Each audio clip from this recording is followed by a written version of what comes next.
Yes, sir, bro. Episode 38 of Rapid Rants. We got Quashana coming to you live from Tunisia tonight. She's a world traveler. She is a globe trotter. Thank you for joining, everybody. I have some exciting news that's going to introduce our first topic too, though. This is the first episode we've done where I am legally divorced. I got my divorce. Let's go! And I just want to say I couldn't be more excited. And on that note, we're going to roll into the first topic because it's something that I've been dealing with. Let's see. People said they're getting a divorce. Don't say, oh my God, I'm so sorry. Say, that sounds like a really hard decision. I bet you're going to be a lot happier. Or say, I'm happy for you. It sounds like you've chosen yourself. Whenever you're immediately like, oh my God, I'm so sorry. It's like, don't put that shame on me. I'm not sorry. I'm good time vibing. People said they're getting a divorce. Don't say, oh my God, I'm so sorry. Straight up, bro. Straight up. I can't tell you how many people, when I'm telling like, oh yeah, I'm filing for divorce. Like, I'm sorry. Like, are you kidding? Don't you dare say you're sorry, bro. This is the best thing that's ever happened to me. Like, I posted a video on the way home from getting the divorce certificate where I'm just talking about like I'm so much happier now than the day I got married. Don't say sorry. But if listen, let me. Circumstances. All right, Blaze. Exactly. I want to get it first because I felt like I had the more concern first before you showed yours. You feel me? So I go first. Yeah, bro. At the end of the day, they don't understand the context. First off, you could have been the one that cheated or something like that, and that's why you getting a divorce. And they're like, sorry, it didn't work out for you. You know what I'm saying? Sorry, you got caught.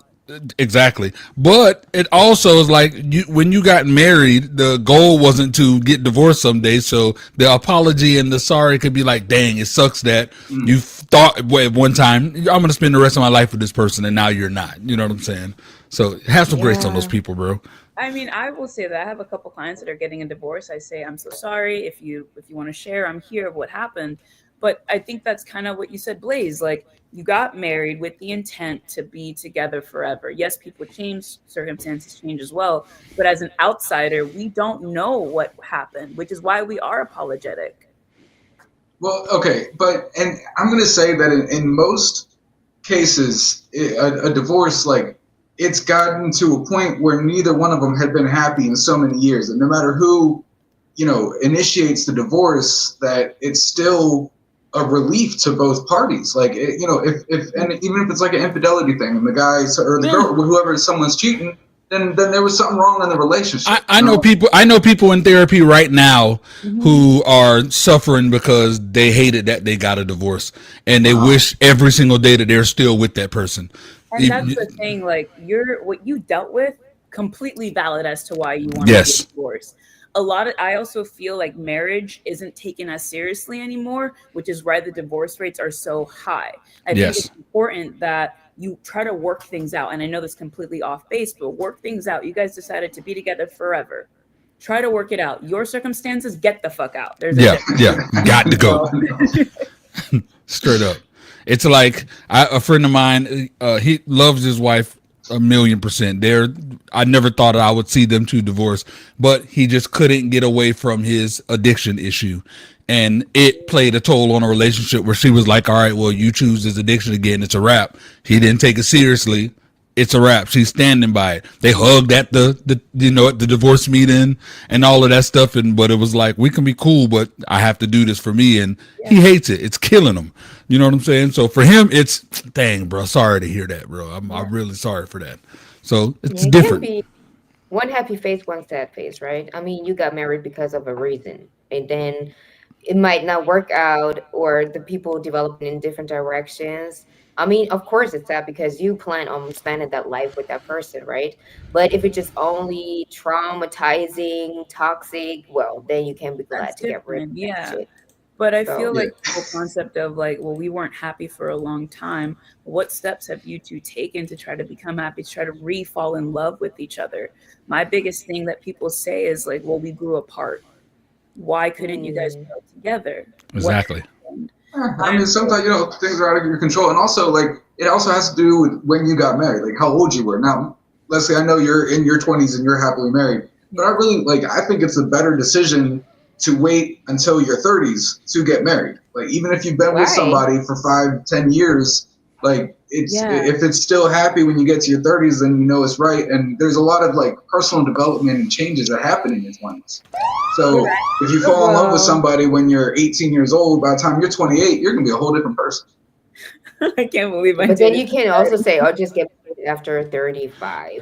Hey, look, man, y'all disrespecting the timer. You feel me? It went off.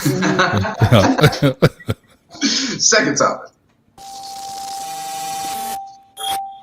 The California government is now forcing schools to end all their gifted and talented programs because not enough black students are qualifying. Starting this fall, all neighborhood schools will have to incorporate gifted students into their classrooms. Typically, many of these highly capable students are either separated into different schools or what's known as cohorts, where they're kept together so teachers can focus on their advanced needs.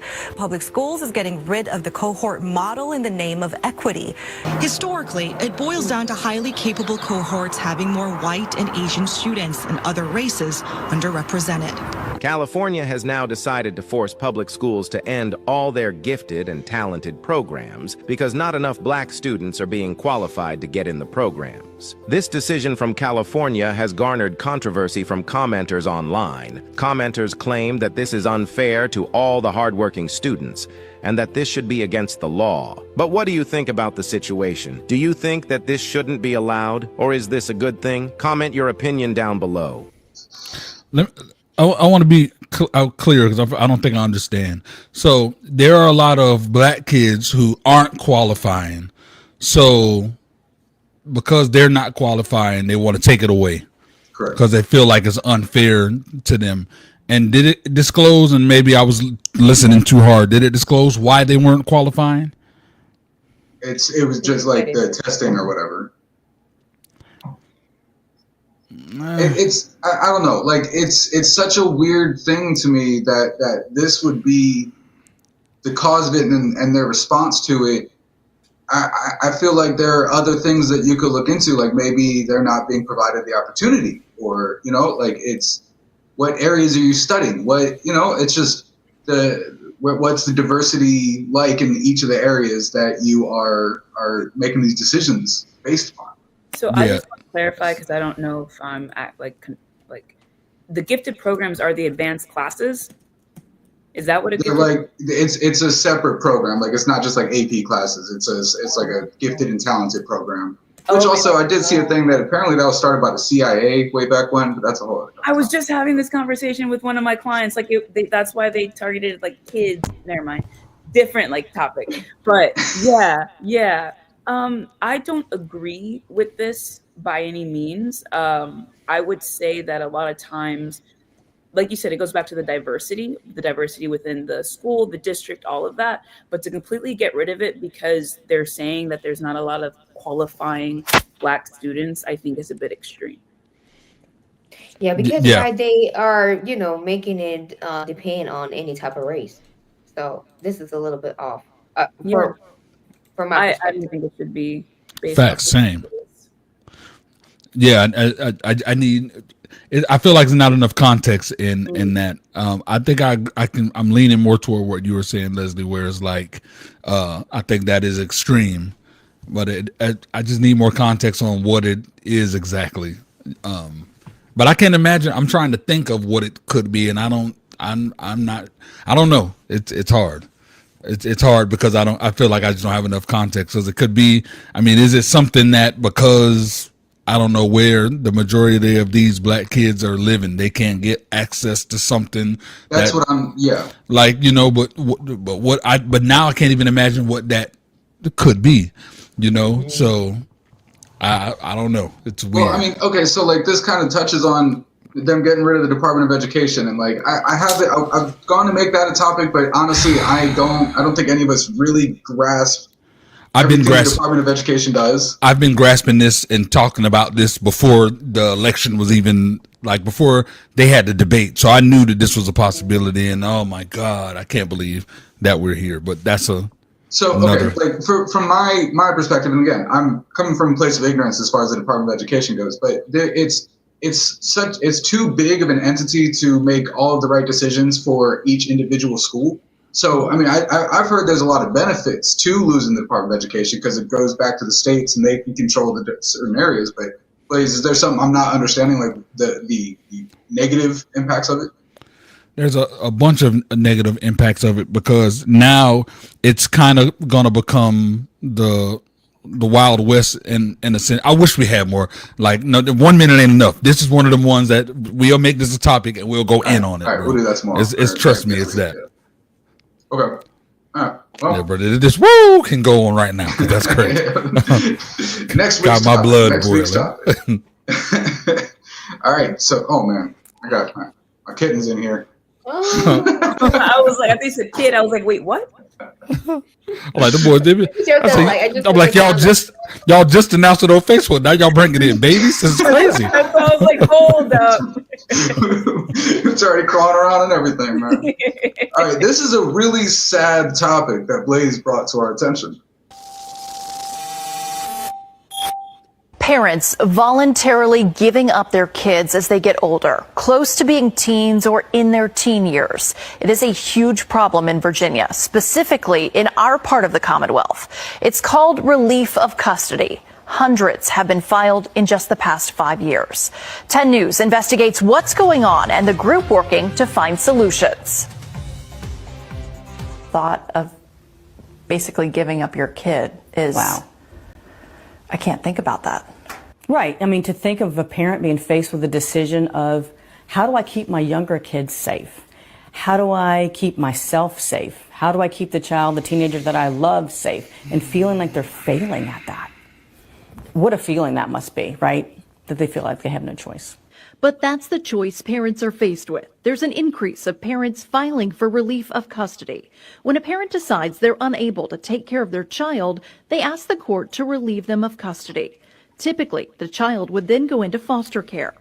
Renee Brown is the CEO and president of DePaul Community Resources. She's part of a group the state put together to try and solve the issue. They're usually in crisis mode. They have usually tried a lot of different things. They feel like they have no choice. Usually there's a safety issue. They are either afraid of their child, afraid of the choices their child is making. It's happening in families with limited resources to upper middle class families. Yeah, this, I've been looking into this, and there are so many different cases where there's sympathy and then there's I don't have sympathy for. The one is the crazy child. There are people who take that approach, I'm not going to beat my kids, and they're doing gentle parenting, and the kid is influenced enough to where they're out of control completely. And there's a case where the kid is taller than his parents, is bullying, like, oh, I'm not doing nothing, gets in their face, and they're like, so there are cases like that.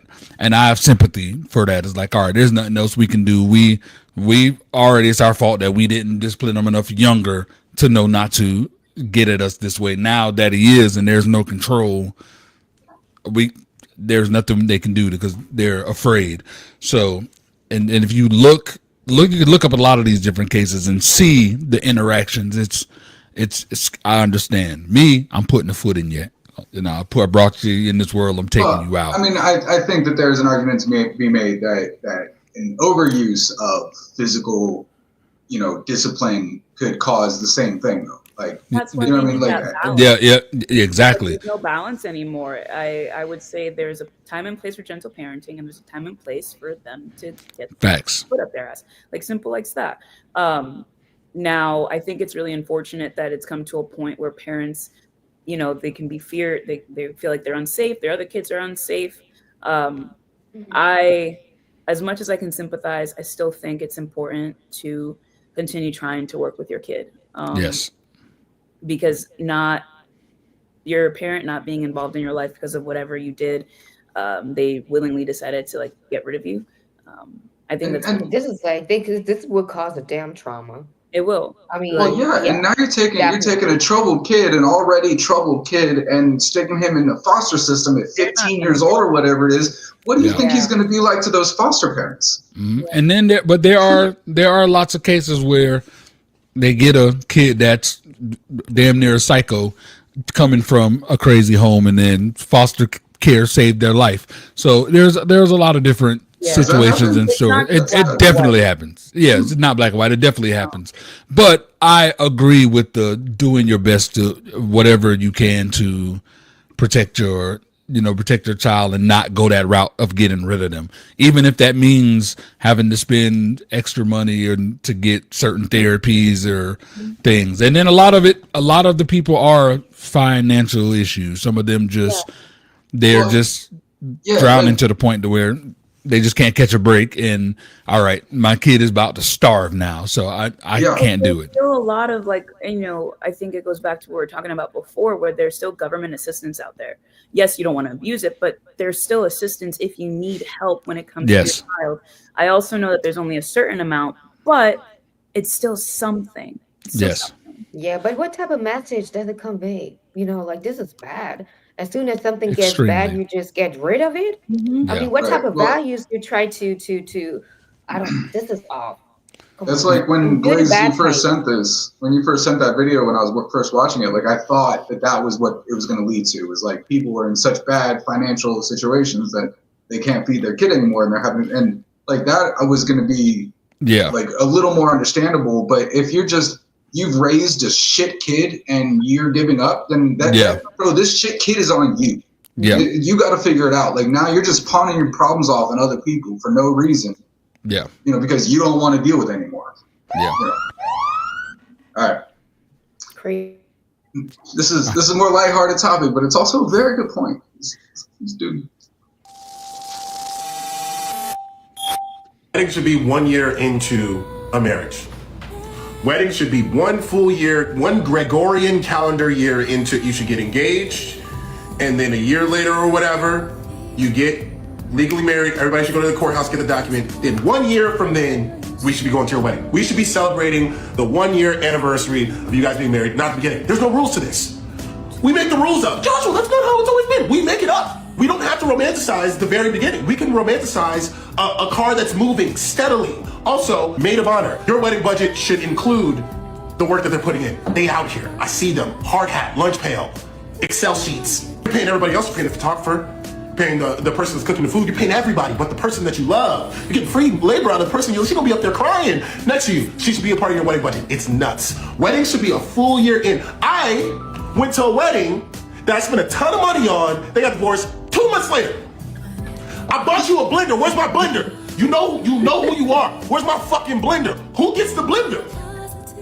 Do I get my blender back? Weddings need to be a full year in. This is ridiculous. You got me out here on the fly. I flew to your wedding. You got me sitting next to all these white folks drinking like they got black people problems. Puppies. I'm next to puppies. I'm talking to pubs. All night long, you got divorced 4 months later. I want my fucking blender back. Weddings need to be 1 year into. I want to know that it's working. Tell me it's working, then I'll celebrate it. Goodbye. What the hell? Yeah, no, that's absolutely absurd. No. But that's the first thing. Why he making a gift, giving a blender, and now because they got divorced, he wants it back? Come on now. Hey, look. It's a gift. This blender was for your happy marriage. This is something that you guys could use in your household. And now, because I'm friends with the guy, you know what I'm saying, and the girl just was the tag along. Now that y'all divorcing, I don't need her walking away with my blender. You know what I'm saying? I'm gonna be a blender anyway. And I wouldn't have got him a blender. Give me my blender back, bro. But no, real talk. This is absurd. It really is. What do you mean you want to be able to celebrate it after you guys successfully have cruised the course for a year? So much shit can happen in that 1 year. Yeah. Yes. And most people, as soon as they have the ring on the finger, then boom. Things change. But if you've been together for long enough, then a ring shouldn't be more than just, I'm deciding to stay with you forever. No, that's absolutely absurd. I've been together with Ty for 7 years. Thank you. We celebrated our 8th in February. Hey. Where are you in fact? But I think it's important to know the person. You have to know the person well enough through the ins and the outs. I know people who get married and then start to live with each other. What? You guys need to know how you guys operate. Oh, that's crazy to me. Yeah. Like, I could not do that. I would lose my shit. Like, oh, you decide to just leave the dishes there after I just cleaned the dishes? Fuck you. I'm out. Something like that. You know? I'm just kidding, Ty. I love you. I mean, I'm with the idea. You know, go ahead. Sorry. No. I'm with the idea. Like, I understand everything y'all are saying or whatever, but like, I don't know. There's a lot of divorce talk and everything, but things happen so quickly. And like, I don't know. If you can get through the first year of marriage, then you're probably going to get through at least another 5 or 6. You know what I mean? And then the wedding was worth it. It was, it was something to be remembered. But like, unless it is one of my best friends, I am not going to go to your courthouse wedding and then celebrate your marriage a year later. Like, I'm celebrating right there. You guys decide to get married, we're celebrating it.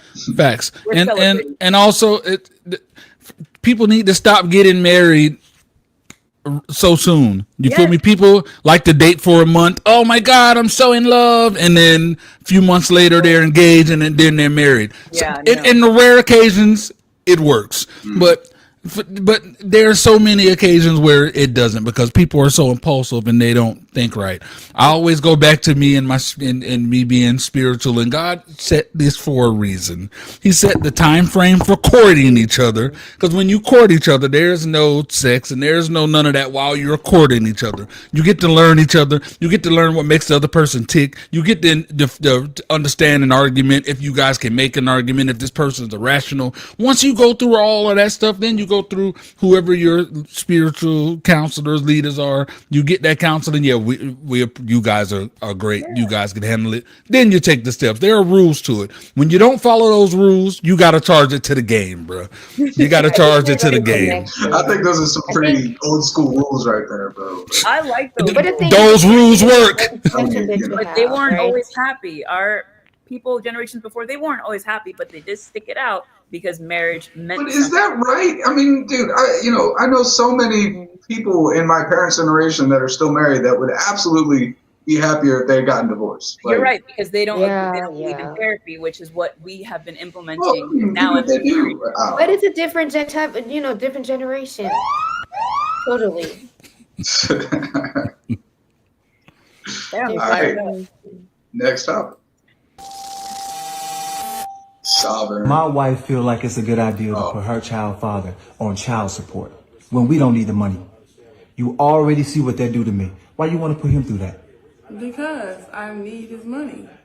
Need the money for what, kids? What you need the money for? Stuff that I'm trying to do. Like, I'm trying to go on a vacation and stuff like that. Like, it's stuff that I need. So like, he needs to pay me something. Give me something. You do know that child support is not for you, right? Technically, it is. Technically, it is. Please explain to me how child support is for you. I need the money to make sure I'm good and make sure my baby good. Okay, but we don't need the money. Your baby's good. I take care of you and your kids. Okay, but I still want his money at the end of the day. For what though? What you need it for? Well, why are you so upset about it though? He ain't hurting, I don't think. It ain't about him hurting, it's the principle. You see what it's doing to me? I'm on child support for my other kids. Yet I still take care of you and yours. Okay. So what you need his money for? You trying to do that shit to another man? The same thing going on with me. You a better man. It don't matter, kid. What you mean? I'm a better man. You about to put this through the same stuff you put me. As he should. He deserve it. And I need to make sure that my hair and everything stay done. Simple. So now what? You gonna keep defending him? It ain't that I'm defending him. Keep on. You gonna be next. Oh, that's how you feel. Oh my God. First of all, she is wrong. I want to go on a vacation for real. Like, if he would pay, it would be for the child and not for her. That's what it's supposed to be. And then this attitude, I don't like that. If you want to, if you want to go on vacation, do all that, don't depend on anyone else. Like, go work, bitch. Like, come on now. For real. Like, those people, like, oh, you gotta pay me this, you gotta do that. Come on now. Nah, I can't, cannot relate. The ratchet tree is real. The pure mitigated ratchetry, bro. It's like they are giving audacity away and selling it at the dollar store because she got so much of it. I just don't understand, and it kills me because I'm of this culture. And God, I love my black women, but we are some of the main culprits of this freaking. I hate it, bro. It's like, why? It's, the whole child support system in this country is absolutely ass backwards. I mean, starting with the fact that if you don't pay child support, the first thing they do is take your license, removing your ability to get to work. That doesn't make any sense. And then not all of the child support that you pay to the government goes to the kid or the mom. They take a cut. It's so, and like for me, you know, there were several times where like we went to get certain government assistance when we were struggling when I was raising my stepdaughter, but we couldn't get it because we weren't pursuing her legal father for child support. And I didn't want to do that because if we brought him back in, then I'm bringing all these other problems. I would rather just handle it myself, pay for everything myself, than have him get involved and get weekends and this and that. Like that would just cause more drama than it would ever been worth. It doesn't make any sense. The way they do it in this country makes it impossible. Yeah, I mean, there are always two different sides, right? I mean, for the ones who really have the money but don't want to pay anything, right? I mean, this is okay to do so and say, okay, you got a responsibility to be there as well.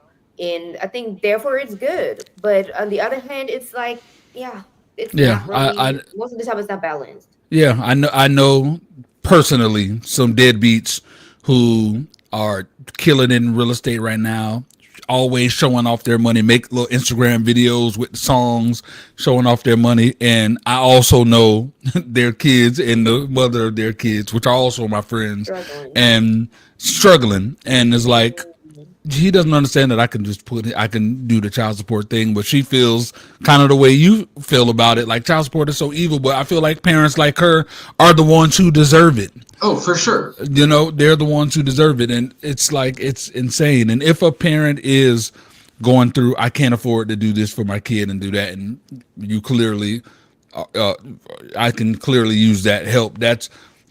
I can understand that, but like, well, especially if she's single, like if she's doing it by herself. Exactly. So if she was like married or she's in a relationship with someone that's making more money, would you guys say that child support is no longer needed? I don't know. I think if you get married and like, dude, if you marry a woman with a kid, then you're signing on for all the responsibilities of that kid too. It shouldn't be expected to have the legal dad if he's not involved. Pay for it. Yeah, but I've seen that situation where people are married and they still collect, and it's a working thing. Like it is not a. So it's alarm went off. Alarm. Respect the clock. Respect the freaking clock. I'm excited to hear y'all's takes on this one. This is the time. Now that we know we're having a boy, I think we should circle back on the decision of whether he's getting circumcised or not. And I don't think he should, because what is the purpose of circumcising a newborn and putting him through that trauma when it's not needed? We got sold as ears pierced as a newborn. She was 3 months old when we got those ears pierced, and the only reason why she got them pierced that early was because you didn't want people to call her a boy. And I don't want him being called hoodie man. I'm not gonna put my son through trauma just so people won't call him hoodie man. And she tries to use the whole the percentages of male. They are low. There's only 30% of males that are circumcised in the world. In the world, we don't live in the world. We live in the United States, and I'm sure it's like 70% circumcised. Bro, it does not matter. And he wants to be like his dad. The point is that's a lot of. You don't know if he's gonna want to be like his dad. But my point is, it's a lot of people that aren't circumcised. Why would I put my son through that, knowing that people will accept him for who he is? Cleanliness, sanitary is much easier to maintain. I don't think it's as difficult as you think it is. Okay, let's hear the guys out first. All right, so the reason why you should do it is it's a lot safer, for the third leg. You feel me? It's a lot safer for the third leg. You're more higher prone to it. It's freaking STDs and infections and a lot of that type of stuff. So it's a lot safer, and it's safer. But isn't it a question about the hygiene? Oh, hygiene is a huge part of it. It is, but you can be as clean as you want, and you freaking go use the bathroom you got to pee real bad, and you go use the bathroom at a gas station, and something is on. I don't know. There's some times with ones that I don't know what character working with, but sometimes we got to hold our hand to make sure that it don't touch the thing, and you can touch the thing and then infection. So it's a lot of unsafe. And then whatever little hood rat you messing with, you may think she's the most sweet Goldilocks, and then she freaking. You know what I mean? Going outside with shorts. Well, and also there's a smell to it. There's like a smell to it though. Like I've been told, I don't know personally. You know what I mean? Like I'm circumcised, and I would have not had it any other way. Yeah, we got the helmet. I've been told that there's like a cheesy smell to it, bro. And I mean it's so gross. And also. Saying don't do it when they're a baby. Now you're gonna make them do it as an adult. And I don't know if y'all seen Shameless, but Carl got a circumcision when he was 15, 16 years old, and you can't get a boner the whole time you're healing. Find me a 15, 16-year-old who can go a month without getting a dad. Find me any man without actually. Hey, that might. To give us some birth control, we might have to look into that. It hurts, man, because if it does, it's ripping stitches. If you get it rips stitches, man. I will say that she made a really good point about. He made a good point about getting the daughter's ears pierced when she was a kid. It kind of goes back to where people are like, well, you have piercings. I got it when I was a baby. I don't remember shit. He's not gonna be traumatized during that time. You may be. Exactly. He's not gonna think, oh my God, when I was 3 months old, I got my chopped off. I cried so hard. Right? No boy grows up angry at their parents because they got them circumcised when they're a baby. Leave me alone, mom. But if you my body, my choice.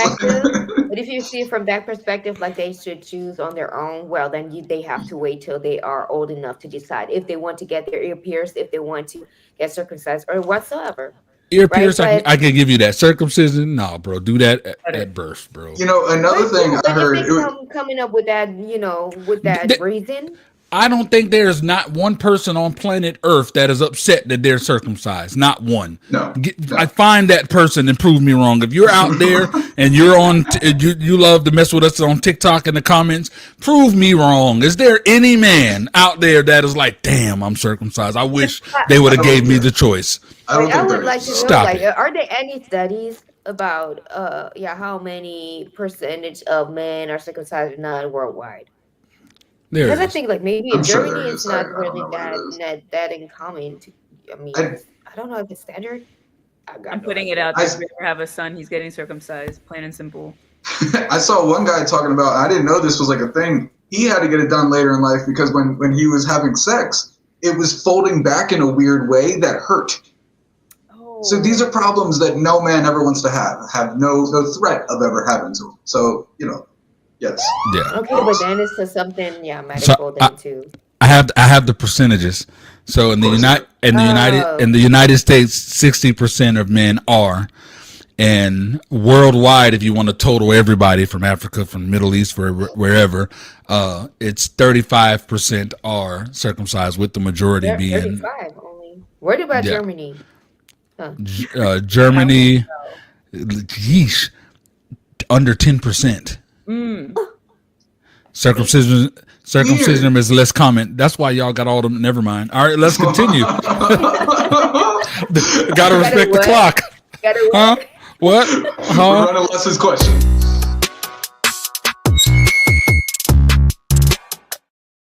Okay.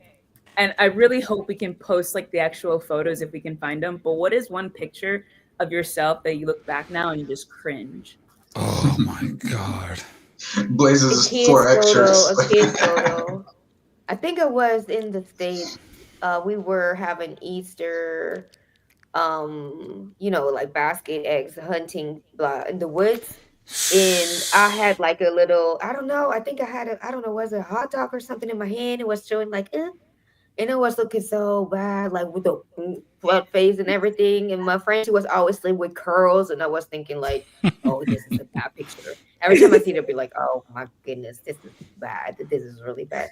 But I don't even know how old I was at that time. Maybe, I don't know. But I was young.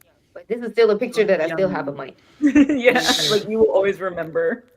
It's crazy, bro. It's really insane to be like the one person on earth who don't got not one of them pictures because I was a cute baby. You feel me? Yeah, all the pictures was off the chain. No, I know I don't have the photo no more, but there's one because I was a tall, slinky kid, and maybe because I was raised by a crap load of women.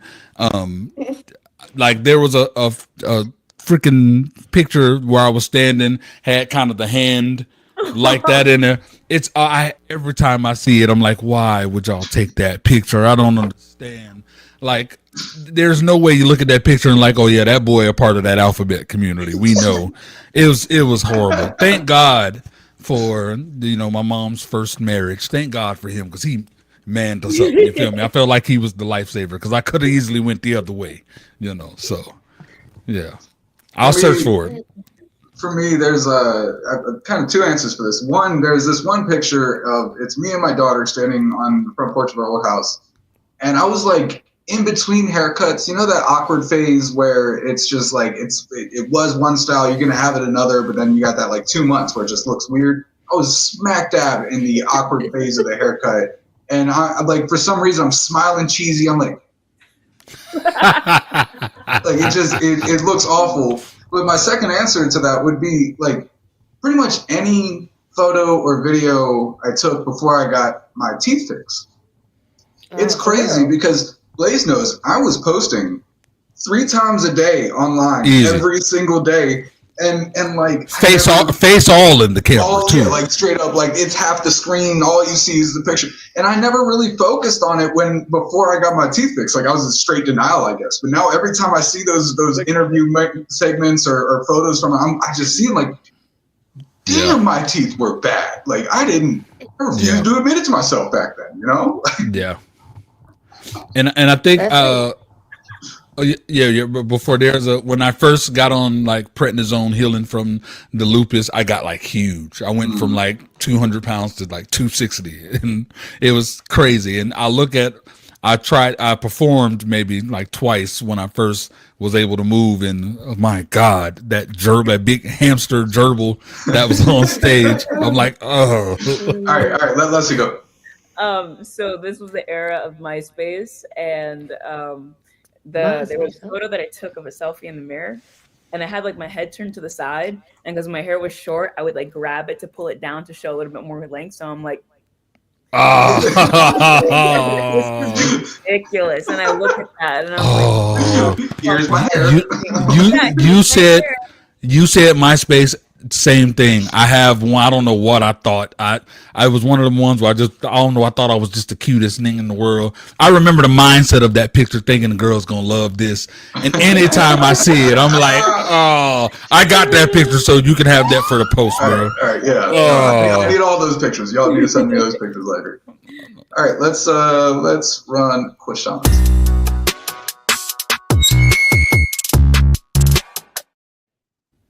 Okay, so as a woman or a man, what are the things that you never get to understand of your opposite partner? So like Blaze and I, what do we not understand about women, and what do y'all not understand about men? Mm-hmm. And for us, it's the man, like something that we don't get because we can answer those questions for you too. Yeah, this one's. This one's this was hard because I can see arguments. This one's it's not a safe question. I mean, I don't know. For me, bro, my first thought is like how y'all just walk around all day with boobs and not look at them all day long. Like that's all I was doing. I would just go in the mirror like, hey, look, yeah, that's awesome. That's all, But I think it's so casual for you. I think that's the same as like when someone works at a pizza shop, they don't want to eat pizza because they got it, so they see them all the time. Explain so they're not lesbians then. They're us. But the other question would be if we would have a penis, would we walk around and just be, touching helicopter in that beast? Yeah, Peter Pablo. shit. I don't know if it's all. I don't know if it's all, but I feel like women have this thing. I don't understand how you can clearly see whether we're watching something or something that we're doing, and you will pick up the conversation and speak and won't stop, even though you see we're completely into something else. And it's like, now we're in the position, damn, maybe I need to just turn off what I'm doing and listen, because if I don't, she's gonna be like, oh, you're ignoring me. And the other alternative is, yo, you see I'm watching something and now she think I don't care. It's like, it's not fair. I feel like, and I don't feel like you guys do it on purpose. I feel like you just feel like, oh, hey, honey. No, So I think that's the sign, like, yo, I'm here. You better, pay your attention towards me instead of watching TV. I'm more important. I would agree with that, but like, I'll just talk about my situation. We do a good job on freaking talking to each other and the attention or whatever. She could put something on to watch. It's her show. She might assume that you are able to multitask. There's a lot of y'all that assume that. They're like, I'm supposed to take in all this information, and you talking to me at the same time. It's the quantum realm has something. I'm like, okay, and then you're like, yeah. So at work. Clearly, Blaze is passionate about this topic, but we got a minute and a half. So, girls, what's y'all's answer? Okay, I guess mine would be, why is it, and I was just having this, why is it that if you get hurt, like if your heart breaks, you get heartbroken, why do you guys automatically resort to just being a fucking player? Huh. I mean, everybody goes through their phases, Huh. They're emotionally. Well, I mean, okay, like if you really want the answer to that, then if you don't take any woman seriously, then they can't break your heart. It's a self-defense thing. It's because I had a few all the heartbreaks was like, they weren't on me. Cheating, this, that, whatever. So finally, when I had a breakup where it wasn't even cheating, it was just, I can't even remember the idiocy of it, but when it happened, I'm like, man, fuck love. And you know what I'm saying? I was pimping hoes, slamming Cadillac doors, you know what I'm saying? And it was horrible. But yeah, I was doing that. Quashana. All right. I sometimes I just don't understand. Like, you always, as a man, you say, okay, every normal person should know this, do that. But if it concerns yourself in that situation, that is totally different. And I'm just like, okay, if you think rational and, in reflect, no, it does not fit. Yep, the timer went off. We got to leave this one alone. No, it's pride. That's what it is. We got pride. We suffer.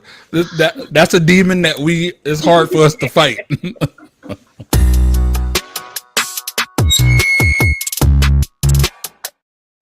All right. So, what is a situation in your life that was to you 1,000,000% embarrassing and cringy, but everyone else loves it?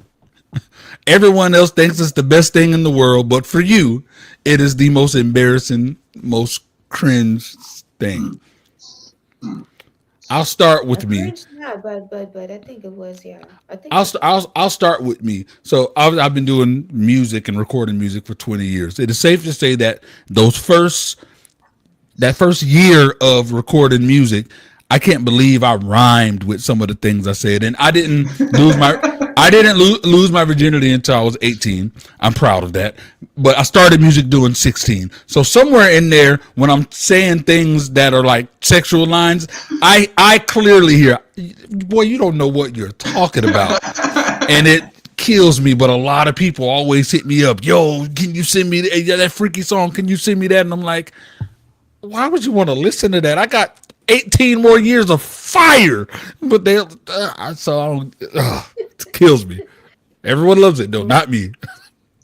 I'm stumped. Yeah. If I had to choose one, it was like, I think it was probably in 6th grade, right? And my school had a talent show, and I did like, bro, it was like I don't even know, like an interpretive dance to a Temptations song.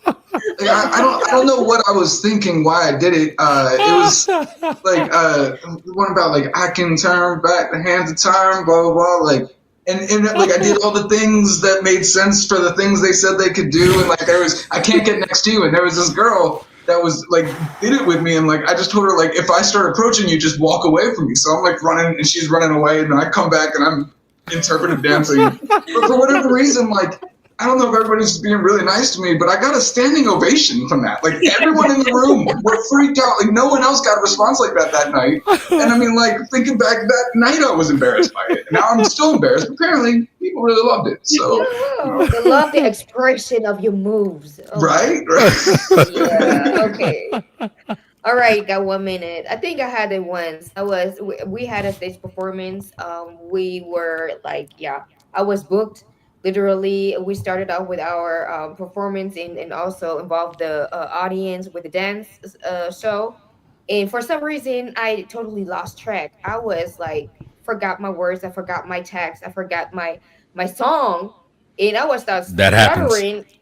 And then, but everyone was stuttering, and I was thinking like, oh shit, they're gonna kill me. And they were applauding, standing ovation. And we're like, oh, and I thought, oh, that was the most embarrassing moment in my life. And they were like, cheering it. I was like, okay, whatever, but that's human. Like you said, I'm not as cool as you guys. Like, I don't have any embarrassing or cringe moment that people were like, yeah, that was awesome. They were just actually embarrassing.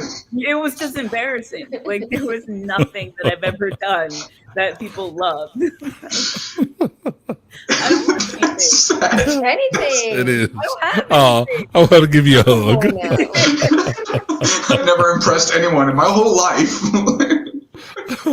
I love that all of ours had to do with music. Yeah. No, it's funny. Music. I was just having this conversation. I think that singing and dancing are like the two most potentially embarrassing things that you could do. Like, and if you're not good at it, especially like when someone thinks they're good at it, who are good at it. Yeah, exactly. And then they're not, like that is like, you will not shut a room up faster than singing bad. Yeah. Like it. Yeah, I remember being so hyped that I knew how to do the entire every little thing I do freaking NSYNC dance routine. I just killed that routine. Killed it. And this wasn't everybody loved it situation. I was the only one that loved it. Everybody loved NSYNC. Come on now.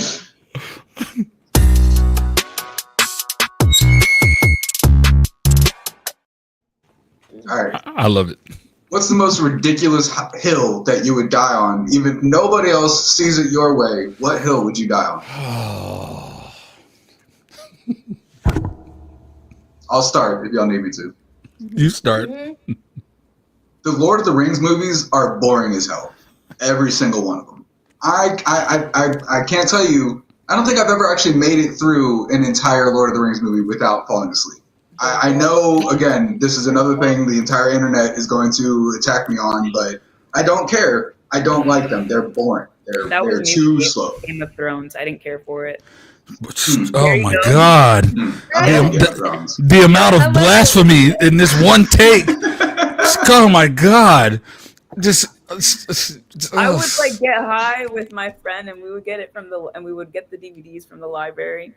And I was like, this is not that great. I think it was just too much to follow. Like, that's what it was. If you're watching out of order, that happens. Like, people who are like, I feel like watching this new Marvel movie, Captain America just came out, and they watch it and it was okay because they don't understand that all of these movies are connected. You know what I'm saying? I did not care for it. I get you. So you shouldn't have watched it, period. You feel me? I didn't want to. I was trying to be a good friend and do what you wanted. Yeah, so then you have to look at this blasphemy that you even speak on it. You're not qualified. That's why you got cut out. Yeah. But I must admit, I haven't watched the Game of Thrones either. I think I've watched the I started the first or 2 episodes and I turned it off.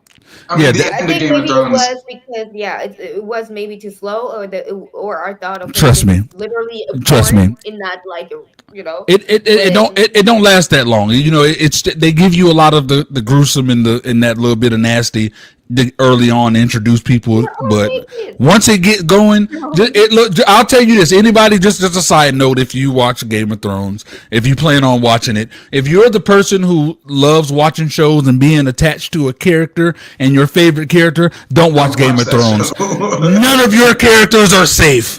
And straight up, like, the problem with Game of Thrones for me, though, is I loved it. I'm glad I watched it, but I couldn't recommend someone to watch it now because of how it ended. The ending was so bad that I don't want to send someone into a 7-season journey for discipline. I feel like a lot of that happened to it makes it worth it. Just know that there are some of your favorite characters that die in brutal, horrific ways. That is like, oh my god. Does anybody else have an answer? Does anybody else? Am I the only one that dies on ridiculous hills? No. There's a hill that I definitely would die on, and like there need to be realistic black people in horror movies, bro. I am sick and tired of not getting realistic. But I wanted, like, any director out there, put me in the movie and let me be that guy that refuses to split up, that refuses to. What's that when they hear a noise? Let me be him. Yeah, I can't. Oh, I'll die on that hill forever. All right. No one else. My bad. And they need to not get rid of Fruity Pebbles. This whole wanting to get rid of this is not a joke. This is not a joke. This is serious. My bad, bro.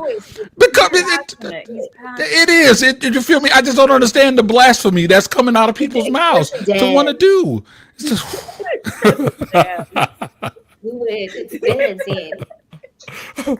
Stop getting rid of the Fruity Pebbles. Die on opposing hills, staring at each other on the Fruit Loop hills. Straight up. Give me the damn alarm. All right, yo. This was a great episode for real. Thank you for everybody watching. Please subscribe, comment, like, hit the bell, do all the things we want you to do. Oh man, I did it. Okay. Yep, and you catch us every single Friday, 3 p.m. EST on the most prestigious network in the land, the Signature Series Network.